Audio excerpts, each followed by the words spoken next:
G'day, Justin Hogg here from Right Source. Today, talking budgeting again. It's awesome. So, rocking to that time of year where a lot of people are starting to think about annual planning, or you're just at home, not a lot to do, and you're thinking about what's going to happen the next year and you want to start building a plan. Well, what I thought I'd share today is top 5 things I think should be included in an annual plan or an annual budget, however you want to think about it. Things that may not necessarily be in front of mind or obvious. So the first thing I always look at doing, always start with, is capacity. So what does that mean? Well, when I say capacity, I mean the resources that you've got to run your business. So that being your office, your staff, your funds, basically everything you need to run a business, because that is what will limit you. If you don't have the resources to do what you plan, well, then you're not going to achieve it. So understanding the capacity that you need and also where that capacity sits and the options you've got in that capacity is very important when starting a plan. And in fact, it actually frames the whole work, because they're the assumptions that then everything else feeds off. So if you've got one office, 10 employees, a warehouse of X amount of goods and can hold so many goods, that's in that capacity is where your plan will exist. So that is very important to start with and understand what it is that you're working with. The second thing that I focus on is employees, which feeds from capacity to an extent, and then you want to flesh it out more than that. So employees isn't just about bums on seats. It's also about how much they cost, understanding the cost that's involved, which isn't just their wage. It's also training, it's support, it's them being able to take leave and what happens when employees take leave. So you need that cross coverage so that people can actually take leave. And that way, understanding how the employees will be managed and form part of that overall capacity within the business. Third thing is capital expenditure. Quite often when people do a budget or they're doing a plan for the business, they're thinking of profit and loss. How much money am I going to make in the year? And revenue costs, that gives me a profit. What sometimes can get missed from that is when you want to buy something that isn't in your profit and loss. So when you want to buy cars or a new building or more IT support software or that type of stuff, sometimes some people include it in their profit and loss, which is fine.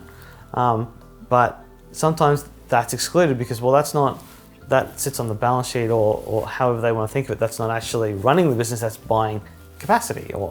So when you go through your budget process, always have a step at the end. What are the capital or what are the assets do I need to purchase as part of the business? Number 4 is tax. This sounds a bit odd because, well, isn't it? Why do I have to worry about tax? It helps build the expectations. So as a business owner, if part of what you're looking for your business is for it to generate a certain return in terms of funding or supporting the funds that you've put in, or just as for a lifestyle, you want it to deliver a certain return so that you can afford the lifestyle that you're wanting, tax needs to come out of the return of your business, because if you make a profit, you will have to pay tax. So having that tax element in there when you're deriving your plan for the year at least helps set expectations that after tax, you will have X amount available to either pay out as dividends to the owners or to reinvest back into the business. So that's very important to be aware of that, because it helps set expectations so that at the end of the year, when you're like, hey, I've made budget, awesome, it doesn't feel like the tax is robbing you of achieving your target. Okay, it's about expectations. And lastly, and to finish off with a bang, the thing that I would include in any annual plan is a cash flow. So it's all well and good doing a plan and understanding the revenue and expenses, but you really want a cash flow, because that's what ties it all together. A cash flow will show you how much you have to spend for your capacity. It'll show the timing of when you're putting cash out for your employees. It'll have any other tax obligations in there. And if you have any large capital asset purchases, that'll be in there. And it will show the map of how that's all flowing. And most importantly, make sure you've got the cash that sustains that plan so that you can actually execute it as part of your overall business plan. So that's it, short and sharp. Today, 5 tips on what you should include in your annual plan. If anyone does want any help with annual planning, it's something that RightSource does offer, and we offer a mentoring process as well, so we can help you learn and grow in terms of that side of your business.